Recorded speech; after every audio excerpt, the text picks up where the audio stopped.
From as far back as I can remember, I knew my mom hated me. She gives me sleeping pills when I am 3, when I am 5, she tries pesticide instead, but I am hard to get rid of. By the time I am 7, I've already learned how to fight back. If she refuses to give me food, I flip the table so no one can eat either. If she beats me up until I am on the ground, writhing in pain, I go after her beloved son, the same way, leaving him bruised and bawling. That's how we stay locked in battle until I turn 12. Everything changes when my youngest sister is born. I am clumsily trying to help with her wet diaper, when mom suddenly shoves me against the wall. The look in her eyes holds both disgust and fear. What were you trying to do to my daughter?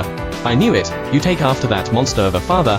Why didn't you just die with him? I hold my aching head. For the first time, I don't fight back. I believe Cher's right. My existence is a mistake. I should never have been alive. By the time I managed to limp to Granny's house, night had already fallen. Granny saw the mess I was in and didn't look surprised. She took out her first aid kit and treated my injuries like she always did, then made me a simple plate of carbonara. Usually, I would eat while swearing I'd get even the next day, but this time, I just stared at the food and quietly asked, "Granny, I am not actually Dad's child, am I?" She didn't answer, but the rejection and disgust flickering in her eyes told me everything I needed to know. She stood abruptly and started wiping the table over and over, right where the first aid kit had been. That was when I realized that my blood was something they all wanted to stay away from. I was the son of a rapist. No wonder mom hated me. A sickening feeling rose in my throat. I bolted outside and leaned against the fence, retching. The night air stuck the scrapes on my face. Before, whenever mom hit me, I told myself she owed me for every bruise she'd inflicted on me. One day, I'd make her pay them back.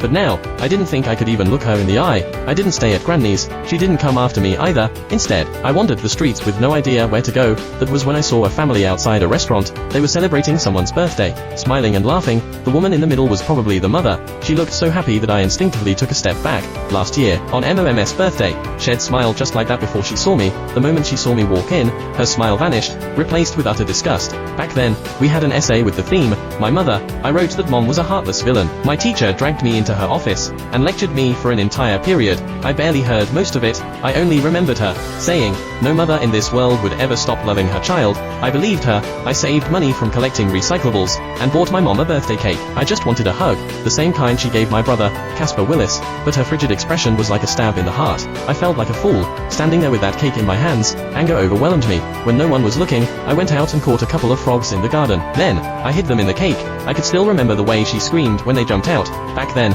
I felt a twisted sense of satisfaction. I thought she didn't deserve to be a mother. I thought she had it coming. But now, I know the truth. The one who didn't deserve anything was me. My existence itself had hurt her. As I watched that mother's smile through the restaurant window, I made a decision. This year, for MOM's birthday, I would give her a gift she would truly be happy with, one that would free her completely. I decided to die.